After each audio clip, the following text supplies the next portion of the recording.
alam niyo po ba, kung matatandaan niyo, 'di ba, nung mga nakaraang araw, nung mga nakaraang buwan pala, linggo, mga kababayan, sunod-sunod yung mga pagtira ni Anjo Aliana kay Tito Soto. Dumating pa nga sa point, mga kababayan, na sinasabi ni Anjo Aliana na by next week, mapapalitan na daw po sa pagka-Senate President etong si Tito Sen. Ngayon naman, mga kababayan, may mga kiniklaim po siya na may sindikato daw po sa loob ng Itbulaga dahil nga daw sinasabi niya na 20 years na daw po siya dyan, kaya alam na po niya na may sindikato na nangyayari daw po sa Itbulaga. So lingid po sa inyong kaalaman, mga kababayan, yung mga matatagal po dito, alam nyo naman na tayo ay nagbablog dati about po doon sa nangyaring issue ng Itbulaga at dati pa naman, mga kababayan, dito nyo makikita na wala po talagang utang na loob. Ito pong si Anjo Eliana dahil nga, mga kababayan, nung panahon ng agawa ng trademark sa pagitan ng Tito Vic and Joey at saka po ng Tape Incorporated, mas pinili po ni Anjo Eliana, mga kababayan, na kumampi-kampi doon po sa Tape Incorporated, mga kababayan. Pakitama na lamang po ako kung ako po ay mali. Dumating pa sa point na ibinenta niya yung kaisa-isang painting na ibinigay po sa kanya ni Master Henyo Joey De Leon. So para lamang po sa kaalaman na mga kababayang Pilipino po natin So ngayon, dun sa mga ginagawa niya po, talagang dito nyo makikita na wala po talagang utang na loob etong si Anjo Eliana dito po sa mga nakasama niya sa Itbulaga, mga kababayan. Katulad na lamang po ng Tito Vic and Joey at yung mga nakasama niya na po na matatagal dyan po sa Itbulaga. So ngayon, ang isa pa dyan, mga kababayan, kung matatandaan nyo, ito yung mga naging tira, mga kababayan, ni Anjo Eliana sa Itbulaga at meron din po siyang naging pakiusap sa Itbulaga pagkatapos niya pong tirahin ang Tito Vic and Joey. Anyway, i-play po natin. Hindi ako 5 years sa Itbulaga. 20 years ako dyan. Alam kong nangyayari dyan sa loob. Kaya, pakiusap ko lang dyan sa Itbulaga. Mr. Tubiera, sir, kung paring boss Tony Tubiera, kausapin mo naman yung mga taga Itbulaga na kung pwede, tigilan nila ako kasi biruin niyo, mga kababayan, na hindi naman kasi siya pinapakailaman ng Itbulaga. Hindi rin siya pinapakailaman ng Tito Vic and Joey. Nakakapagtaka nga lang na nung mga nakaraang buwan, mga kababayan, sunod-sunod po yung mga pagtira niya kay Tito Sen. Yan po yung nakakapagtaka dyan. Kaya nga po hindi natin may iwasan na itanong sa kanya na, Sir, kung nanonood man po kayo Sir Anjo Eliana, kami nagtatanong lang naman, magkano po ba? Kasi, mga kababayan, biruin nyo kahit si PBBM, tinitira niya po. Sinasabi niya na pinakamalinis na presidente daw si PBBM dahil magaling daw po maghugas kamay. Pero hindi niya nakikita yung mga kapalpakang ginagawa ni Sara Duterte. Ano po ba, Sir Anjo Eliana? Bakit masyadong ano po kayo? Masyadong obvious na obvious yung mga pagtira ninyo sa mga tao na nasa sa gobyerno, lalo na yung mga tao na nakakalaban ng taong nasa likod po ninyo. Di umano. Kung talagang makabayan ka, Sir Anjo Eliana, bakit hindi mo mapansin-pansin yung mga kapalpakang ginagawa ni Vice President? Bakit hindi mo kayang pansinin yung patravel-travel lang? Diba? Biruin niya, mga kababayan, na eto, kung talagang si Anjo Eliana, mga kababayan, ayos na tao to, ano po kung talagang ayos na tao po yan, sana kahit yung pinagsamahan man lang. Ano po yung, sabi nga niya, 20 years po siya sa Itbulaga. So sana tingnan niya na lamang yung pinagsamahan sa loob ng 20 years. Hindi naman po siya talaga makikilala kung hindi dahil, mga kababayan, sa Itbulaga at kung hindi dahil sa Tito Vic and Joey. Ano po, kaya nakakapagtaka at talagang yung mga sumusuporta sa Tito Vic and Joey, talagang galit na galit dito kay Anjo Eliana kasi nga wala po talagang utang na loob. Anyway, tuloy po natin. Kung gusto nila ng siraan, sige, siraan nila ako. Pero hindi ako maninira, Mr. Tubiera. Magkikwento ako naman. At saka, Sir Anjo Eliana, wala na naman pong sisirain sa inyo. Kasi kayo na po mismo ang sumira sa sarili po ninyo. Obvious na obvious naman po yung mga past na naging issue po ninyo. Alam ng taong bayan yan. Alam ng mamamayang Pilipino po yan. 'Di ba? Ano kaya ang motibo ni Anjo? Hindi nyo ba mga kababayan na halata? Bakit biglaan sa tagal ng panahon na nanahimik po itong si Anjo Eliana kaya nga nalaos 'Di ba mga kababayan? Kaya nga nalaos na artista. Bakit ganon? Pag yung ibang mga artista, hindi ko naman po nilalahat, pag po nalalaos mga kababayan, pilit nakikisawsaw sa mga issue na talagang unang-una, wala naman po silang kinalaman. Pangalawa mga kababayan, obvious naman, yung biglaang pagsulpot ni Anjo Eliana at si Tito Sen. Yung tinitira ng tinitira at si Presidente, si PBBM. Diba mga kababayan, samantalang si Sara Duterte, hindi niya mapansin-pansin yung mga travel-travel at yung kapalpakan. Eto tayo, nagtatanong lang naman baka eto yung mga kababayan Pilipino natin, baka may alam kayo. Pwede kayo mag-comment dyan. Tayo nagtatanong lang naman. Anyway, tuloy po natin. Mga totoo na nangyayari dyan. Kaya kung ako sa inyo, i-meeting nyo yung mga buisit dyan. Sabihin nyo sa kanya, tigilan na ako kasi matinong tao naman ako na nanahimik, nagtatrabaho. Kaya mga kababayan, ito tanong. Sa past na mga naging issue ni Anjo Eliana, ano po ang tingin ninyo kay Anjo Eliana bukod sa laos na artista po? Di umano. Ano po ang tingin nyo sa kanya? Matino po ba siya? Eto, tinatanong natin ng taong bayan tayo nagtatanong lang. Tingin nyo po ba sa kanya? Matino po ba siya?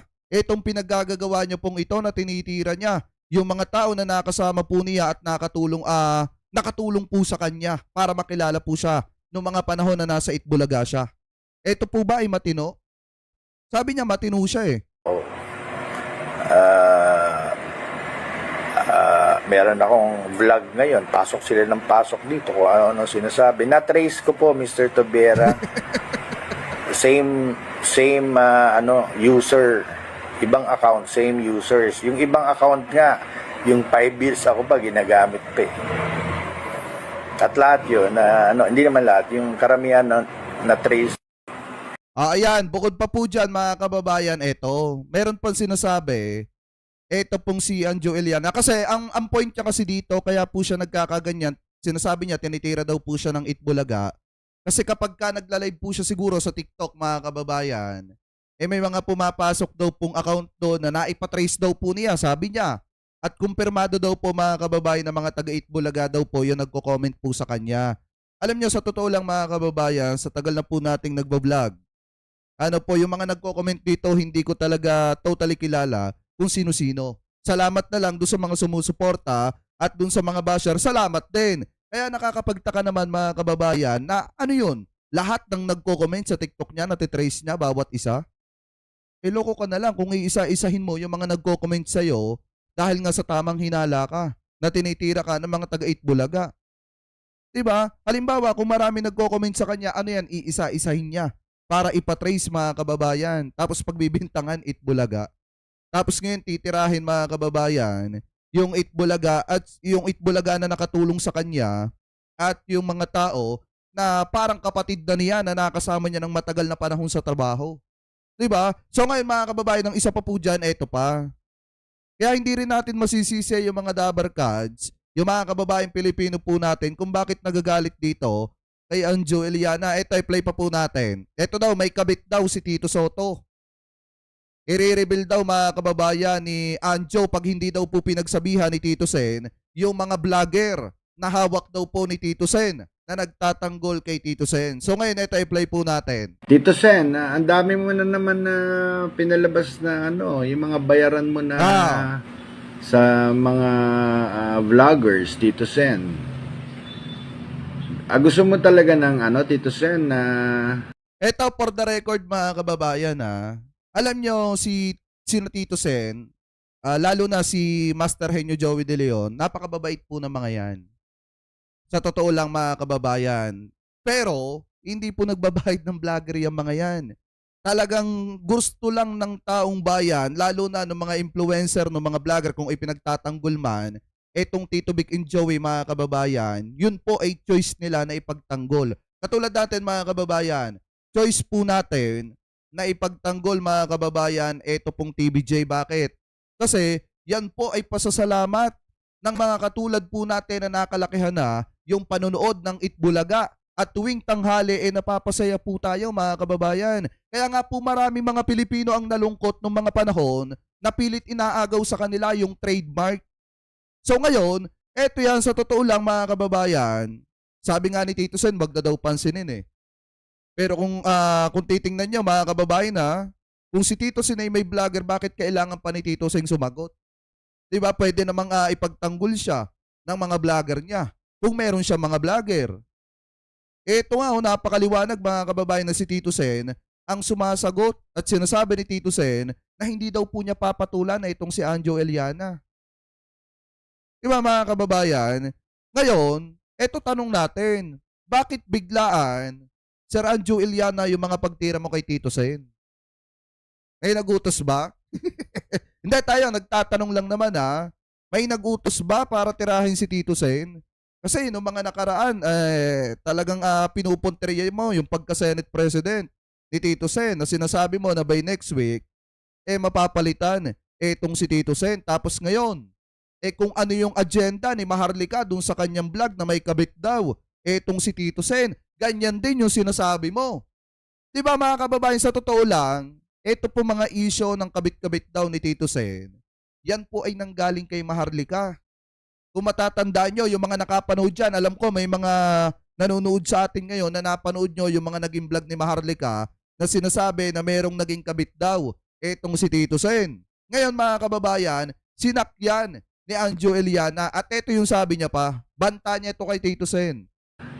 Gusto mo talagang laglagan? Gusto mo i-reveal ko na mula 2013 kung sino po yung kabit nyo, Tito Sen? Okay ba sa iyo yun, Tito Sen?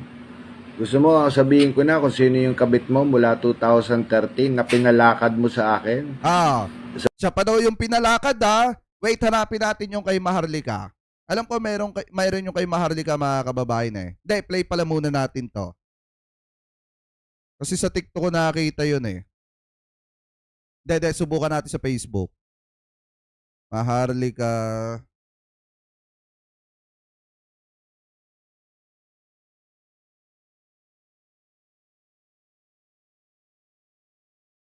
Tingnan natin kung meron. Kasi sa TikTok ko nakakita yun mga kababayan.